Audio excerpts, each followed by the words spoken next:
Monsoon. The word monsoon has originated from the Arabic word mausim which means season. ठीक है, monsoon जो है वो अरेबिक वर्ड से निकला हुआ है. देखो, रोमन मतलब ग्रीक और लैटिन वर्ड से तो बहुत सारे निकले रहते हैं, लेकिन ये जो स्पेशल होते हैं ना, जैसे कि रोमन वर्ड से निकल गया सीरीज सीरियल जो है, या तो फिर ये है जो अरेबिक वर्ड से निकला है मौसम, ये है, ये थोड़े से पूछने के चांसेस ज़्यादा बढ़ जाते हैं. ठीक है, तो मानसून कहाँ से ओरिजिनेट किया है, किस वर्ड से लिया गया है, मौसम से लिया गया है, जिसका मतलब होता है सीज़न. अब monsoon is often referred to as seasonal reversal of wind over the Indian ocean, specially in Arabian sea.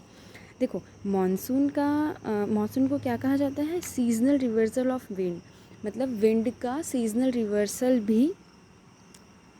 देखो, अपना क्या होता है कि नॉर्थ ईस्ट मानसून आता है, वो साउथ वेस्ट मानसून है ना, तो दोनों भी आते हैं, लेकिन ऐसा कि साउथ से आता है ना फर्स्ट, अपना केरला में 1 जून को, तो वो वाला मानसून जो रहता है हर साल आता है, और 1 जून तक के आ जाता है केरला में.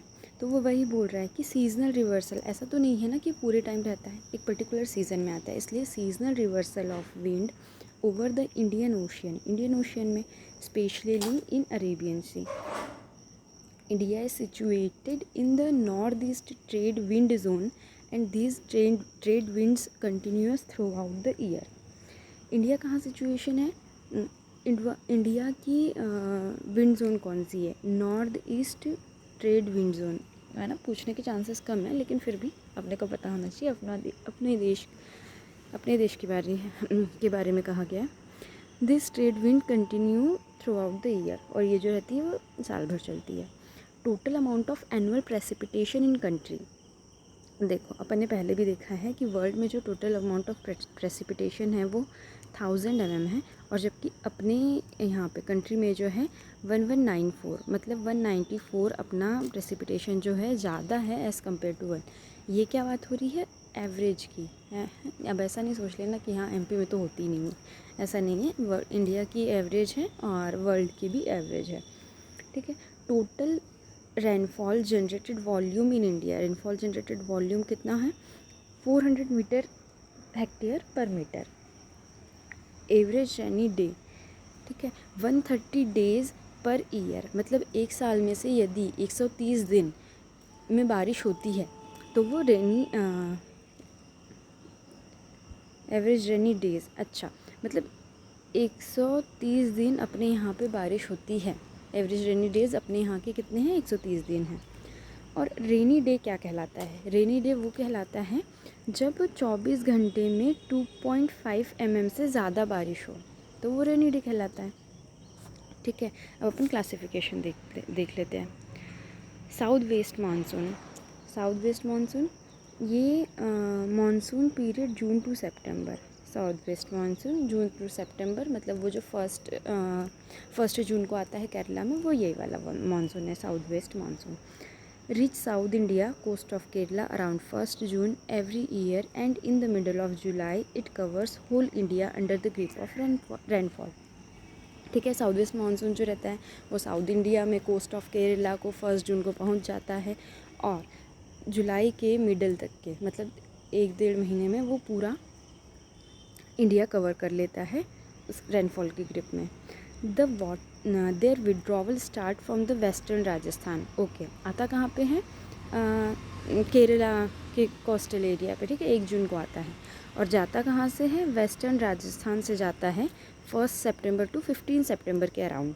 ठीक है, and complete withdrawal from the whole country, और 15 अक्टूबर तक के ये साउथ वेस्ट मानसून का कंप्लीट विड्रॉवल हो जाता है. मतलब यहाँ से, मतलब ये वाली जो विंड जोन्स है, ये वाली जो विंड्स है, ये पूरी तरह से चले जाती है, और इसके साथ बारिश भी चले जाती है. यहाँ तक के हो गया. अब ये it is grand period of India, ये इंडिया का ग्रैंड पीरियड है. It contributes around greater than 775% of total rainfall in India. India का टोटल रेनफॉल का इंडिया में जितनी भी रेनफॉल होती है उसका 75% से ज़्यादा यही देता है ना. The whole part of country received rainfall during southwest monsoon except Tamil Nadu and some part of Andhra. देखो साउथ वेस्ट मानसून जो रहता है वो पूरी कंट्री कवर करता है, बस तमिलनाडु और आंध्रा के कुछ पार्ट में नहीं करता। इसलिए जब अपन देखते हैं कि कई अपनी जो खरीफ फसल रहती है वो वहाँ की रबी फसल रहती है, क्योंकि वो उनको दूसरा मानसून मिलता है। और कौन से मानसून से वो रिकवर करते हैं? उनका वेस्टर्न डिस्टर्बेंसेस से। Jammu and Kashmir gets rainfall about 30 to 35% from this monsoon, ठीक है, एंड रिमेनिंग रिसीव्ड। अच्छा, जम्मू और कश्मीर में भी 35 to 50% ही मिलता है इस मानसून से, और बाकी जो रहता है वो वेस्टर्न डिस्टर्बेंसेस से मिलता है। अब देखते हैं अपन साउथ वेस्ट मानसून, मतलब ये जो मानसून है इसकी 2 ब्रांचेस है। अब कौन कौन सी ब्रांचेस है? South west monsoon has 2 branches, Arabian Sea branch and Bay of Bengal. अब अरेबियन सी ब्रांच से 80% ऑफ साउथ वेस्ट मानसून को मिलता है। मतलब अरेबियन सी ब्रांच से 80%, मतलब जितना भी हो रहा है उसका 80% अरेबियन सी ब्रांच देती है। ये दिल्ली की तरफ चले जाता है। मतलब ऐसा अपना ये इंडिया का मैप है। वैसे तो मुझे बहुत अच्छे से नहीं बनेगा, ऐसा करके है ना, ऐसा। तो यहाँ से वो अगर केरला में आया है तो यहाँ से सीधा ऐसा करके ऐसा चला गया, तो वो हो गया अरेबियन सी ब्रांच। और बे ऑफ बंगाल ये जो रहता है ये असम के टुवर्ड मूव कर जाता है, ऐसा, ठीक है। और इससे क्या होती है, 20% रेनफॉल मिल रही है, और ये जो सीधा जो ज़्यादा लंबा जा रहा है उससे 80% रेनफॉल हो रही है। मतलब हाँ, साउथ वेस्ट मानसून को ये 80% कंट्रीब्यूट कर रहा है और ये 20% कंट्रीब्यूट कर रहा है।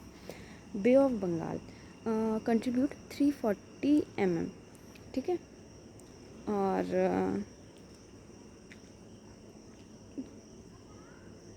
Bay of Bengal 340 mm, this move toward Assam. ये बंगाल की तरफ जा रहा है और ये अरेबियन सी ब्रांच है।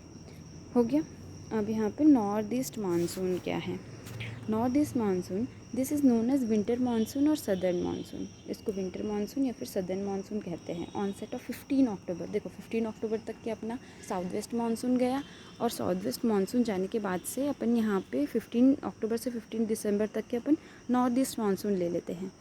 यहाँ पे देखो 15 अक्टूबर से अपना रबी स्टार्ट हो जाता है, लेकिन एपी और तमिलनाडु का खरीफ स्टार्ट होता है। इसलिए अपने यहाँ की जो भी फसल होती है, जो अपन नॉर्मली खरीफ में बढ़ते हैं, वो यहाँ पे रबी में वो यहाँ की रबी फसल होती है, ठीक है। अब क्यों होती है ये समझ में आया होगा, क्योंकि वहाँ पे रेनफॉल का पैटर्न डिफरेंट है। Rainfall mostly to southern state, ठीक है, अरुणाचल प्रदेश, ये Andhra and Tamil Nadu. Onset of 15 October and withdrawal up to 15 December. Tamil Nadu gets highest rainfall, annual rainfall. Tamil Nadu में यहाँ इसका भी तमिलनाडु को ज़्यादा पोर्शन मिलता है, कितना 600 to 800 mm in north east monsoon, followed by Andhra average 400 mm। Some part of Karnataka के भी कुछ पार्ट को 200 to 300 mm मिल जाती है, ठीक है। लेकिन सबसे ज़्यादा किसको मिल रही है? तमिलनाडु को सबसे ज़्यादा, फिर आंध्रा को, और फिर उसके बाद कर्नाटका को। This monsoon is known as retreating monsoon. हाँ देखो अब इसके कितने नाम हो गए? North east monsoon, winter monsoon, southern monsoon और रिट्रीटिंग मानसून। देखो पहले अपना आ गया था साउथ वेस्ट मानसून, तो अब जो आया वो नॉर्थ ईस्ट मानसून हो गया, ठीक है। कब आया? विंटर में आया तो विंटर मानसून हो गया। साउथ साइड से आया, ये सदर्न का कॉन्सेप्ट साउथ साइड में आया इसलिए सदर्न हो गया। और रिट्रीटिंग, जितना बचा उसको ट्रीट कर रहा है ना, इसलिए रिट्रीटिंग मानसून हो गया। 4 चीज़ें याद आ गई। It contribute about 50% of the total rainfall in India. India की जितनी भी रेनफॉल होती है उसका 15% जो रहता है वो यहीं से होता है, ठीक। अब अपन देख रहे हैं ओके, और वो ये जो अपना है वो साइक्लोनिक रेनफॉल है, साइक्लोनिक रेनफॉल, ठीक है। अब उसके बाद वेस्टर्न डिस्टर्बेंसेस क्या है? दिसंबर टू मार्च, ये कब तक के आया? 15 अक्टूबर से 15 दिसंबर तक के। अब ये हो गए दिसंबर से मार्च तक के वेस्टर्न डिस्टर्बेंसेस आए। It is the main period when western disturbances carry rainfall in north and central India. Okay, north और सेंट्रल इंडिया में कब? दिसंबर से मार्च तक के हो सकते हैं rainfall. Which are very useful for rabi crop, जो कि रबी क्रॉप के लिए बहुत यूज़फुल है।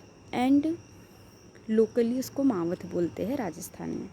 ठीक है, क्या याद करना है कि ये दिसंबर से मार्च में आ रहा है, वेस्टर्न डिस्टर्बेंसेस कहला रहा है, नॉर्थ और सेंट्रल इंडिया में बारिश दे रहा है, रबी क्रॉप्स के लिए इम्पॉर्टेंट है, राजस्थान में मावत कहलाती है।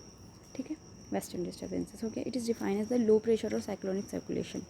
ये भी साइक्लोनिक है, ये भी साइक्लोनिक है ना, वो भी तो साइक्लोनिक ही होता है। रेनफॉल क्यों आती है? साइक्लोनिक, वो तभी तो विंड मूव करेगी ना। Cyclonic circulation, low pressure in the wind above the surface which moves from western countries to Himalayan mountains, जो कि वेस्टर्न कंट्रीज़ से हिमालयन माउंटेन तक के जाती है। ठीक है फ्रेंड्स, यहाँ तक के हो गया। वीडियो को लास्ट तक के देखने के लिए और पूरा समझने के लिए थैंक यू। और एक और कुछ बच गया क्या, ये कर पढ़ लेते हैं। World Meteorological Organization classified the cloud in, okay, WMO है ना, वर्ल्ड मीटरोलॉजिकल ऑर्गेनाइजेशन, इसने क्लासिफाई किया है क्लाउड को 10 पार्ट में। अपन जब भी क्लाउड पढ़ते हैं, अपन ने 3 ही क्लाउड पढ़े हैं। ये देखो यहाँ पे दिख भी रहे हैं कि सीरस है, निम्बोस्ट्रेटस है और एक और कोलम्बोनिम्बस है ना, 3 है। अपन 3 के बारे में ज़्यादा पढ़ते हैं, इसलिए अपन क्लासिफिकेशन में 3 दे देते हैं, लेकिन ऐसा नहीं करना है। अपने को ध्यान देना है कि वर्ल्ड मीटरोलॉजिकल ऑर्गेनाइजेशन ने 10 पार्ट्स में दिया हुआ है। ओके फ्रेंड्स, ऐसे नए नए पॉइंट्स बताती रहूँगी मैं, इसीलिए मेरे से पढ़ते रहना। Thank you, bye bye.